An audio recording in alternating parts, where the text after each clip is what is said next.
Սպիտակածավարի 5 օգտակար հատկությունները։ Մինչ պատրաստելս, թե ինչպես կարելի է պատրաստել սպիտակածավար կամ մանիկաշա, ես կցանկանամ, որպեսզի մի հատ իմանանք, թե ինչ է իրենից ներկայացնում սպիտակածավարը, ինչպիսի օգտակար հատկություններ ունի և ինչպես կարելի է պատրաստել այն, որպեսզի գնդիկներ չլինի։ Հիմա ներկայացնեմ օգտակար հատկությունների մասին։ 5 օգտակար հատկություններ է սպիտակածավարի։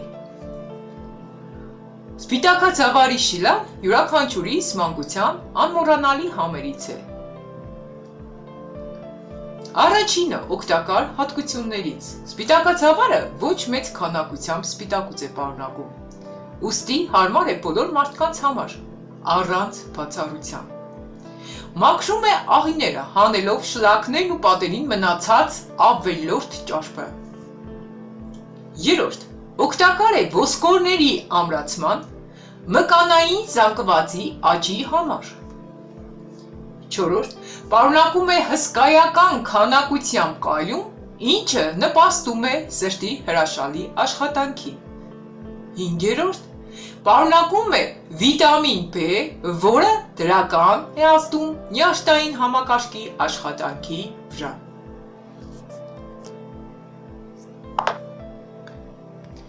Իսկ այժմ կարելի է այն հիմա ներկայացնել տալ երեխաներին։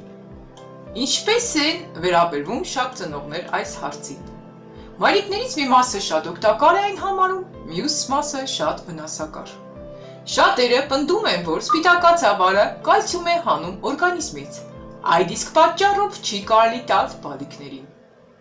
Հիմա տեղեկություն հեղինակային աղբյուրներից։ Սպիտակածավարը, այո, պարունակում է ֆիցին, որն ունի երկաթը, ցինկը, կալցիումը և մագնեզիումը չեզոքացնելու հատկություն։ Բայց կա երկու սխալ այդ տեղեկության մեջ։ Այն չի չեզոքացնում այդ հանքանյութերն օրգանիզմից, այլ կոնկրետ այդ սնունդն ընդունման մթերքներից։ Այսինքն, եթե սպիտակածավար եք տվել երեխային, ֆիցինը կարող է չեզոքացնել հենց սպիտակածավարի մեջ առկա կամ սպիտակածավարի հետ օգտագործվող կաթի կալցիումը, բայց ոչ երեխայի օրգանիզմում եղածը։ Նույնիսկ դրանից 2-ից 3 ժամ անց կամ 2-ից 3 ժամ առաջ ընդունած կալցիումը այն չեզոքացնել չի կարող։ Երկրորդ, սպիտակածավարը միակը չէ, որ ֆիցին է պարունակում, այն առկա է նաև ընդեղենի, լոբազգիների, տարբեր հացահատիկների և որոշ բանջարեղենների մեջ, բայց դրանք խիստ անհրաժեշտ մթերքներ են երեխայի սննդակարգի համար, բոլորից հո չենք խուսափելու։ Եզրակացությունն այն է, որ ֆիցին պարունակող մթերքները չեն չեզոքացնում օրգանիզմում եղած հանքանյութերը և օգտակար են։ Որոշները նույնիսկ անփոխարինելի են երեխաների համար։ Ուղղակի երեխայի սննդակարգը պետք է լինի բազմազան։ Միայն նմանատիպ մթերքներ օգտագործելու դեպքում նոր որոշակի ռիսկ կլինի հանքանյութի պակասի։ Ոչինչ պետք չէ չարաշահել։ Ամեն տեսակ առողջ սնունդ պետք է լինի ճաշացուցակում։ Պետք է ունենալ բալանսավորված սննդակարգ։ Սպիտակածավարը ցորենից պատրաստված շիլա է։ Այն պատրաստվում է ցորենի և փափուկ և կարծր տեսակներից։ Կարծր տեսակի ցորենից պատրաստվածը օգտակար է համարվում, իսկ փափուկ տեսակիցը ոչ այնքան։ Եթե որոշել եք սպիտակածավարի շիլա տալ, ընտրեք կարծր տեսակի ցորենից պատրաստվածը։ Պատրաստեք առանց շաքարավազի, ջրով կամ 1+ հասակում կաթով ու մրգերով և կլինի օգտակար։ Այսինքն շիլան պետք է տալ 1 տարեկանից բարձր երեխաներին։ 1 տարեկանից ցածր երեխաներին շիլա չի կարելի տալ։ Ամեն դեպքում անհրաժեշտ կամ շատ օգտակար հացահատիկ չէ։ Ավելի նախընտրելի են ամբողջ հատիկները, օրինակ հենց ցորենը, գարեցավարը, վարսակի հատիկները և այլն։ Սակայն Բազմազանության համար ցանկության դեպքում կարող եք օրինակ ամիսը 1 անգամ առաջարկել։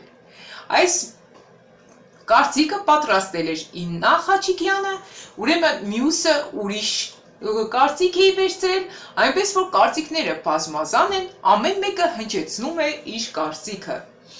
Այսպիսով սպիտակածավալը արդեն ես նշեցի, թե որ դեպքում ինչպես կարելի է օգտագործել եւ ինչպես հասկացա կաթի միջի երկաթը քանի որ չեզոքացնում է, առանց կաթի պատրաստելը ավելի ճիշտ է։ Ուրեմն, սիրելիներ, պատրաստեք ավելի լավ է առանց քաղցրի կամ քիչ քաղցրով եւ առանց կաթի եւ կունենաք հիանալի սպիտակածավարով շիլա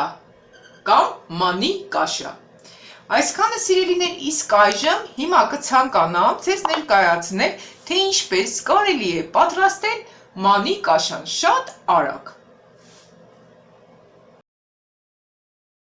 Իսկ այժմ պատրաստենք մանի կաշան։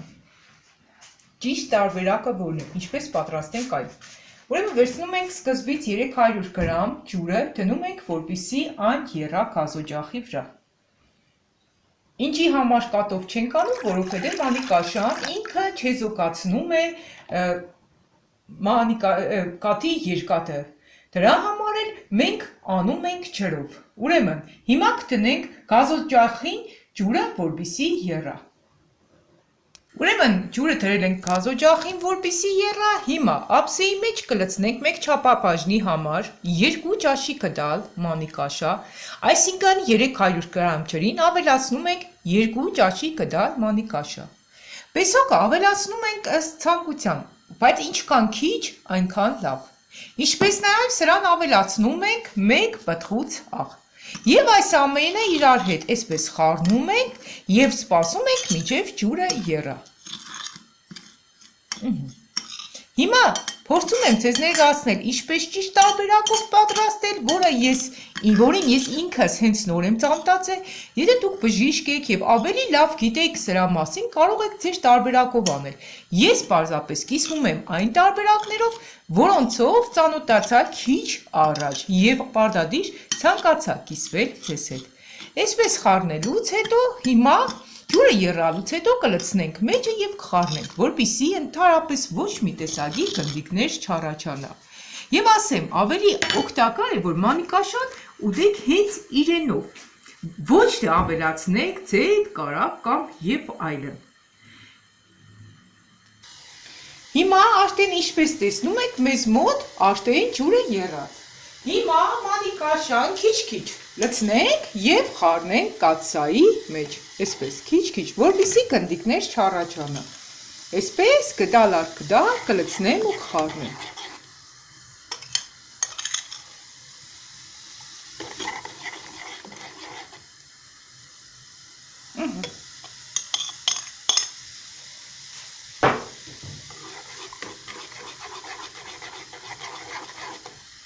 Տեսեք, մեր մանի կաշան ինչպիսին ստացվեց, ընդհանրապես իրա մեջ գնդիկներ չկար։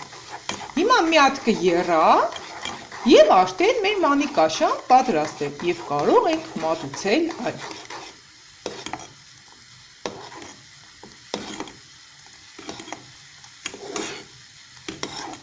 Իսկ եթե դուք գտնում եք, որ կաթով է օգտակար պատրաստել այն, ապա ես կաթով տարբերակը նմանապես մեկ ուրիշ տեսանյութում էլ ցույց կտամ ձեզ։ Ահա։ Մեր սպիտակածավարը կամ մանի կաշան արդեն պատրաստ է։ Հիմա լցնեմ եւ ցույց տամ վերջնական տեսքը ինչպիսին է։ Ահա։ Սիրելիներ, ահա եւ վերջ մեր մանի կաշան պատրաստ է եւ վերջնական ունի այսպիսի տեսք։ Ինքը գնդիկներ չի պարունակում իր մեջ, ստացվել է համասեռ զանգված եւ ճիշտ պատրաստման տարբերակը սա է, որպեսզի ինքը ավելի առողջարար լինի եւ չմոռանաք, որ 1 տարեկանից փոքրերին չի կարելի տալ։ Այսքան ինչ այս պահին ցանկացա կիսվել ձեզ հետ։ Եթե այս տեսանյութը ձեզ օգտակար եղավ, չեք մոռանում դնել լայք։ Իսկ ովքեր բաժանորդագրված չեն մեր ալիքում, Չեք մոռանում բաժանորդագրվել և սեղմեք զանգակի կոճակը, որովհետև նմանատիպ օգտակար տեսանյութերը դեռ հաջորդելու են։ Եվ չմոռանամ վերջում նշել, որ մեր ալիքում տեղադրվում է և հոգևոր, և ֆիզիկական տեսանյութեր, որոնք կօգնեն, որ մնանք առողջ և հոգեպես, և ֆիզիկապես։